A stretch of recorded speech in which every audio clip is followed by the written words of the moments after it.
That's what MSNBC and other people I hate to keep mentioning, just because I don't want to fight with them because they do a lot of good work, are saying that I am calling for violence and that WorldNet Daily is and that Drudge is. I forgot that. In the new articles, and I mean, there's literally hundreds of them. I don't have time to read them all. There's just scores of them.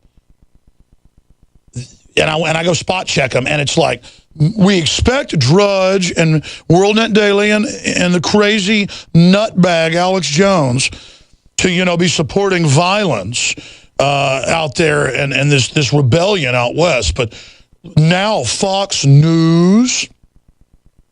So they'll put the lies just in there as a factoid. Like, we expect them, of course, to want all the violence. But I mean, Fox News, Sean Hannity. And I can't, Sean Hannity's on the right side of this. I guess he was a blue-collar worker and gets it. And then other people aren't on it. This lawless moocher on government land, it's not government land. It was his great, 7 generations grandfather. 50-something Mormon families going into the middle of the desert so they could be left alone. And they literally built the little towns that are there. And then, yeah, Grandpa, back as World War II and America's perfect now.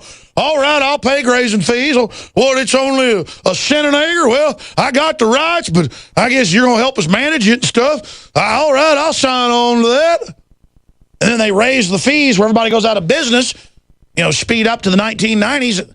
And Bundy goes, listen, I've looked at the law and I'm not paying this. You lazy moocher. If you was having an anchor baby up in Vegas or, you know, getting your college paid for while they're taking old ladies' houses for unpaid property tax, that'd be all right. But you dirty moocher on land from 1877, and then you got the nerve, you coward, to walk straight up to feds with guns saying, we're going to shoot if you cross that fence, and you cross that fence like something out of a hero Hollywood John Wayne movie. I've never seen something as bad. That Alex Jones is a violent killer. And by the way, there's no Chinese government with the Reids. There's only hundreds of AP, Reuters, Fox News, CNN, Wall Street Journal admitting it was a scandal 2 years ago. And that the Bundy's land is listed, they just go, oh no, the solar farm's over here. It's only 100 million bullets, not 1.6 billion. Because they go show you one purchase of bullets and don't show you all the others. They play these frickin' games with people, and I am sick of it. I am tired of it.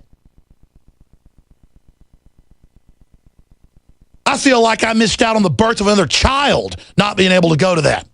I had no idea that was going to blow up like that. I thought they beat up a bunch of people and they'd stand down. And I'd have my reporters there to show it. We'd go the Mahatma Gandhi route of showing civil disobedience. And by the way, this was civil disobedience. Our Second Amendment, are you getting Naomi Prinz on? I'm sorry, she's having to hear me on a day where I've not had a lot of sleep. But you know, I'm just being honest with people. We should be mad about all this. We should be upset about all this. I'm going to go to her, and I really appreciate her joining me. But first, I wanted to read the Declaration of Independence. The Boston Globe asked 2 years ago, is it terrorist, was the headline. Is the Declaration of Independence terrorist? And you know what the majority of lawyers found? Yes, saying you have a right to overthrow a corrupt government is terrorism. These are terrorists against, this is the founding kickoff. 1776, July 4th. That's what July 4th is. This right here. It says it is not just our right, it is our duty to throw off such an oppressive government and to set up new forms to protect our life, liberty, and pursuit of happiness. Read it. What the Bundys did, and everybody, was 100% Boston Tea Party, except they didn't damage any property. The feds did that. Had no court order to destroy the water tanks and shoot the cattle, prize bulls, we've now learned. That whenever any form of government becomes destructive of these ends, it is the right of the people to alter or to abolish it and to institute new government, laying its foundation on such principles and organizing its powers in such form as shall seem most likely to affect their safety and happiness. Prejudice indeed, and prudence indeed, will indicate and will dictate that governments long established should not be changed for light and transient causes. And accordingly, all experience has shown that Mankind are more disposed to suffer while evils are sufferable than to right themselves by abolishing the forms to which they are accustomed. But when a long train of abuses and usurpations, pursuing invariably the same object, evinces a design to reduce them under absolute despotism, it is their right, it is their duty to throw off such government and to provide new guards for their future security. Such has been the patient sufferance of these colonies, and such is now necessarily with constraints them to alter their former system of government.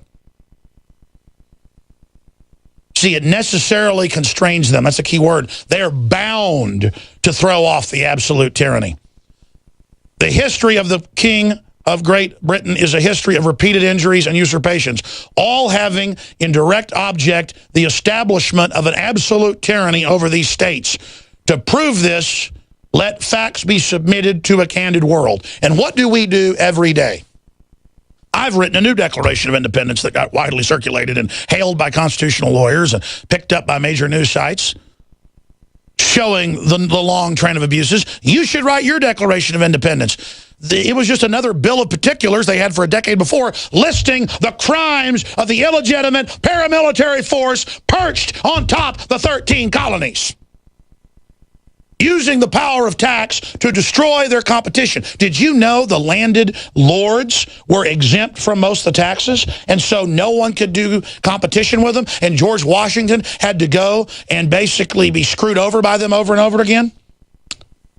That's why they were ready to fight, because they were exempt, like Warren Buffett, from the taxes they were putting on our forebears. It's the same New World Order, same crew we're fighting today. Naomi Prinz, ladies and gentlemen, is our guest, and I'm going to settle down now a little bit.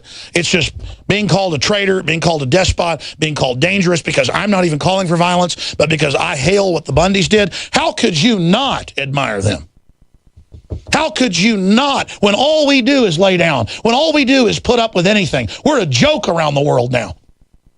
Land of the free, home of the brave.